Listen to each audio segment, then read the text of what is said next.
Perselisihan panas antara keluarga penyanyi cilik Pharrell Prayoga dan pihak manajemennya kini memasuki babak baru. Ayah kandung Pharrell, Joko, akhirnya muncul ke hadapan publik setelah sebelumnya sempat ditahan akibat kasus judi online. Kemunculan Joko kali ini bukan tanpa alasan, melainkan untuk membela diri dari berbagai isu miring yang belakangan menyeret namanya. Joko diterpa tudingan telah menggelapkan uang hasil jerih payah sang anak yang disebut-sebut mencapai angka fantastis, bahkan hingga 10 miliar rupiah. Menanggapi kabar tersebut, Joko secara tegas membantah semua tuduhan yang diarahkan kepadanya.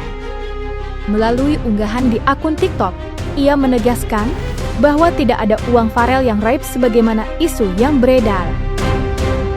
Dengan nada tinggi dan penuh emosi, Joko justru menantang pihak manajemen untuk membuka data secara transparan kepada publik. Ia meminta agar semua pihak tidak hanya menyudutkan dirinya, melainkan berani mengungkap fakta dan alur keuangan secara terbuka, agar persoalan ini menjadi terang benderang. Total dari pendapatan Pharrell itu kira-kira berapa dari awal-awal dia viral? Ya kurang lebih 1 miliar, 10 miliar bisa gitu. Ini sudah lari kemana-mana terlalu jauh. Sekarang kembali ke akarnya. Buktikan omongan kamu yang kamu bilang penghasilan Pharrell selama ini kurang lebih 10M. Sekarang ini ya, yang jadi titik poinnya itu, buktikan dululah. Buktikan yang awal dari masalah ya. Akar masalah ini semua akarnya itu dari perkataanmu yang penghasilan kurang lebih 10M. Dan juga banyaklah yang DP keluarga. Sekarang intinya itu, tolonglah itu kamu buktikan. Kan sudah kamu sebel semua keburukan saya. Sudah pada tahu kan? Sekarang ini buktikan. Saya minta tolong sama kamu, biar tahu semua penghasilan Pharrell. Juga kamu sepil dari mana itu 10M. Dari mana itu 10M. Kalau miliaran memang ada miliaran. Tapi kalau sampai 10, jauh sekali nominalnya. Itu aja kamu buktikan. Itu sebetulnya itu akar masalahnya dari omongan kamu yang kamu bilang kurang lebih 10M. Jangan keburukan saya saja yang kamu sepil, terus ini kamu lupakan. Jangan. Saya akan bilang, buktikan juga yang 10M itu. Jangan kamu sepil yang sekiranya kamu baik saja. Keburukan saya saja yang kamu sepil. Itu kan sudah kamu sepil semua, ya. Terus jawabannya ada di ATM Pharrell itu, print. Karena kamu bisa bilang begitu, ya buktikan omongan kamu itu. Berarti kalau kamu tidak bisa membuktikan omongan kamu kurang lebih dari 10M, berarti ngobos itu omongan kamu itu. Omong tok berarti. Dia tidak mampu terus-terusan untuk menjadi tulang punggung keluarga. Dia berharap karena dia udah ngasih usahanya nggak ada yang jalan, gitu ya. Tetap dia yang harus menanggung nafkah ya. Dan dia juga minta yang sertifikat yang menjadi haknya dia itu mau dia pegang sendiri. Nah di situ awal mulanya kayak mereka tidak bisa terima. Sebenarnya kan kalau memang tidak amanah menyimpan Pharrell ya biar Pharrell simpan. Karena Pharrell tahu sertifikat dia ada yang sudah keluar gitu, atas pengetahuan dia. Sebelumnya, tepat pada pertengahan tahun 2025 lalu, ibu tiri Pharrell Prayoga, Siti Mujayanah, juga sempat angkat bicara. Ia turut terseret dalam pusaran isu yang sama, lantaran dituding telah menghabiskan uang Pharrell hingga mencapai 10 miliar rupiah. Menanggapi tudingan tersebut, Siti memilih menyampaikan klarifikasi secara terbuka melalui sebuah video yang diunggah ke media sosial. Dalam video tersebut, Siti Mujayanah dengan tegas membantah seluruh tuduhan yang diarahkan kepadanya. Ia menegaskan bahwa informasi yang beredar tidak sesuai dengan fakta yang sebenarnya, sekaligus berupaya meluruskan berbagai asumsi yang terlanjur berkembang di tengah publik. Menurutnya, tidak ada uang hasil kerja keras Pharrell di dunia hiburan yang dihabiskan oleh dirinya maupun keluarga. Lebih lanjut, Siti juga menyinggung pernyataan Pharrell dalam sebuah podcast bersama Denny Sumargo. Ia menilai, pernyataan sang anak tiri saat itu kurang tepat dan berpotensi menyesatkan opini publik. Oh iya Farel, saya juga ingin penjelasan juga itu 10M. Ibu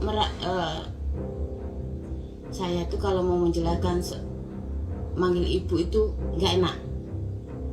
Soalnya kamu juga bilang kayak gitu di podcast, gini aja lah. Saya ingin penjelasan soal uang 10M yang saya habiskan. Mau juga saya rinci, nanti saya print juga itu ATM saya, berapa itu masuk. Juga aset-asetnya Farel juga ada. Masih ada ini BPKB-nya, motor Scoopy, motornya Farel yang 2. Ada ya. Habis itu ini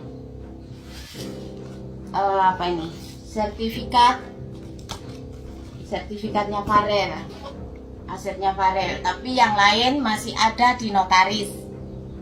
Masih ada di notaris mau dipindah namakan Farel. Kalau ini sudah atas nama Farel. Balik. Aku gak dekat orangnya Pak, saya delok sih. Nah, ini sudah ada atas nama Farel. Nah, pokoknya ini asetnya masih ada. Terus soal yang lain yang ada di notaris Farel, Om Rais pun tahu. Kalau juga ada soal mobil ya. Soal mobil Innova itu yang jual Om Rais sama Farel.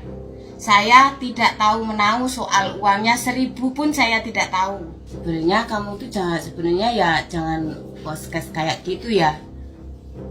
Jadi kayak mendengar satu pihak aja. Kalau gini aja, biar nggak salah paham. Kita satukan, kita bertemu. Kamu, Bapo, ibu kandung kamu, kakak Ani, kakak Anus, semua ketemu.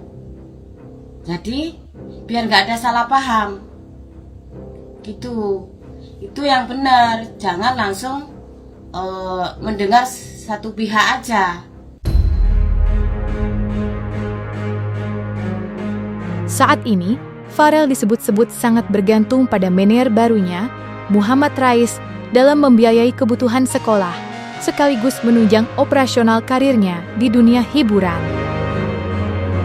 Rais pun secara terbuka menegaskan komitmennya terhadap transparansi, khususnya terkait pengelolaan honor yang diterima Farel. Ia mengungkapkan bahwa setiap honor hasil manggung dan bernyanyi langsung ditransfer ke rekening Farel setelah pekerjaan selesai. Lebih lanjut, sang manajer menyebutkan bahwa secara materi, penghasilan yang diperoleh Farel terbilang fantastis untuk anak seusianya. Karena itu, Rais berharap Farel dapat belajar menyimpan, mengelola, dan menggunakan uang hasil jerih payahnya dengan bijak. Menurutnya, pengelolaan keuangan yang baik sejak dini menjadi hal penting agar masa depan Farel tetap terjamin, terlepas dari berbagai polemik yang tengah membelit keluarganya. Nggak tahu ya, nggak tahu detailnya gimana, tapi juga bisa berkemungkinan karena kan aku juga kerja ngasih uang orang tua kan. Jadi ya nggak tahu juga uangnya dipergunakan buat apa aja. Bisa jadi ada yang dijudolin kan, nggak tahu juga. Gini, kalau misalnya hasil dari setiap job itu saya langsung selesaikan. Katakanlah job off air itu kan langsung dibayar cash ya. Nah, setelah turun dari panggung dia udah mendapatkan hak dia. Jadi saya mentransferkan hak dia sepengetahuan orang tuanya, karena kan dia di bawah umur. Walaupun dia udah paham dengan uang, tapi saya tetap berhak untuk melaporkan ke ini jumlahnya ya gitu loh. Jadi dia sebelum manggung itu dia udah tahu haknya dia. Misalnya Rel, kita dapat kerjaan ini oke nggak? Oke gas. Jadi gitu. Sebelum dia manggung dia udah tahu nominalnya gitu loh. Saya terlalu terbuka transparan sama dia. Renovasi rumah orang tua, ada beli rumah juga. Tapi itu tadi yang maksudnya kan sebenarnya kan nilainya fantastis ya sebenarnya ya untuk seorang Farel Prayoga. Ya mungkin bisa dikatakan harusnya bisa dapat lebih ya mungkin gitu. Ya, tapi nggak tahu ya ke depannya mungkin dia bisa menyimpan uangnya lagi ke depannya. Kita berharap, harapan saya seperti itu. Dia lebih bisa menata diri dengan kejadian kayak gini, dia lebih bersiap lagi ke depannya gitu loh. Untuk masa depan dia sendiri.